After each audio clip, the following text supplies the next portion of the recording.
In today's episode, I'm going to take you through one of the most amazing innovation stories since Steve Jobs said to Wozniak, let's put computers in everyone's homes. It's a story of a 31-year-old self-made billionaire who used mobile technology to change archaic dating cultures and re-establish women as economic and societal equals in modern life. I'm going to need you to take yourself back to 2012. London was hosting the Olympics, and the summer air was filled with the sound of the latest hit song, Gangnam Style. Over in the US, a 22-year-old Whitney Wolfe had just left university to start a career in technology. Her first job was at an incubator called Hatch Labs, which had set out to build mobile apps for the exploding smartphone sector. Just as she was starting out, her marketing talents were noticed by one of the teams working in the accelerator. So they poached her, they brought her into the team. They were working on a dating app. Do you remember which dating app that was?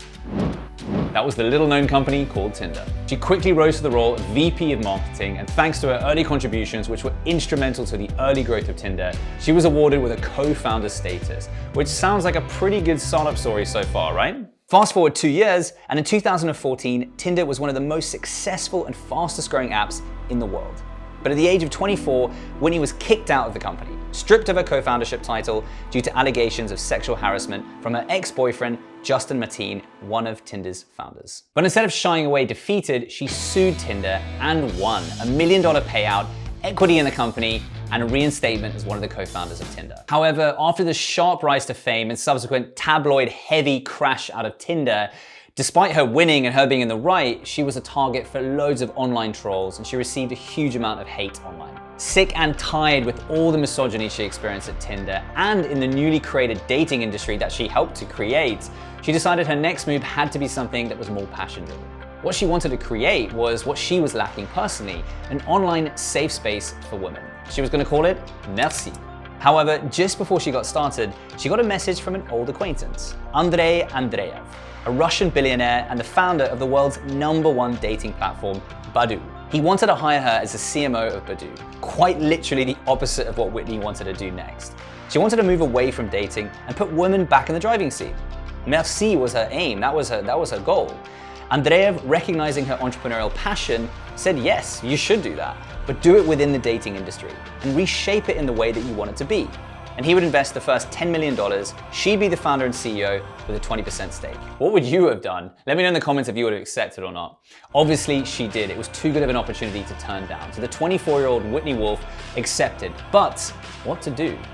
The dating space was already becoming super crowded, and 90% of the startups that were created in that industry failed. Nonetheless, Whitney realized she was onto a winner, the all too often overlooked other half of the global population, women. While we're on the topic of interesting stories, I quickly want to tell you about the sponsor of this video, Tinder.io, who do flexible and scalable on-demand customer care. That's 24/7 for companies that have 2 to 20,000 employees. Whatever size you are, go check them out if you need customer care. I'll put a link in the comments below. Thanks. All right, back to the story. Inspired by the Sadie Hawkins dance, a ball where women ask men to attend, not the other way around, she thought to herself, what if women could make the first move, send the first message? And Bumble was born. Launched in December 2014, it was an immediate success with 100,000 downloads in its first month. And over the next few years, they would reach over 100 million users in 150 countries, having initiated 1.7 billion first moves on the platform to date. And in 2021, Bumble just IPO'd, making Whitney the youngest female CEO to take a company public in the United States, with shares of Bumble rising nearly 70% in its trading debut, reaching a $13 billion valuation, making Whitney the world's youngest self-made female billionaire, doing so in a power move with her 1-year-old son on her hip. A tech success, right? But that's not the end of the story, nor the point. What Whitney has used Bumble as a vehicle to achieve for women's rights is the real success story. I'll explain. During her time as CEO, she's used that power to make one of the single greatest contributions to changing the status quo on outdated gender norms. She initially set out to create a dating company, which she evolved into a relationship company, and today it's a global movement. What was so unique about the Bumble team is that in the early days of their product, they realized that women weren't just using the tool for dating, they were in fact using it as a safe space to make new friends. So they created an additional feature, Bumble BFF, a simplified way to create meaningful friendships. And then they even took this one step further by creating Bumble Biz, which is kind of effectively LinkedIn for women. Whitney is one for power move statements. So when they were going to launch Bumble Biz, they intentionally chose the Four Seasons restaurant in New York as the launch venue. Because after all, this is the location where the men's power lunch was born, sending a signal to the world that things are changing. Whitney's foresight in moving from a dating app to a relationship-driven social network is a brilliant business move. Because if you think about the lifetime value of a customer in the dating industry, it's quite short, because if you're any good or if you're successful at matching people, you will effectively cannibalize your own user base. Since then, Whitney and her team have not stopped at using technology and Bumble as a tool to rid the world of male domination. They started by developing an image recognition software that can detect if a man is sending a woman a lewd or nude photo and warn that user that that's what's being sent. This is called a private detector. Love the name. They even recognized that men's shirtless mirror photos were the most swiped left photo. Boys, I hate to break it to you, but women don't want to see it.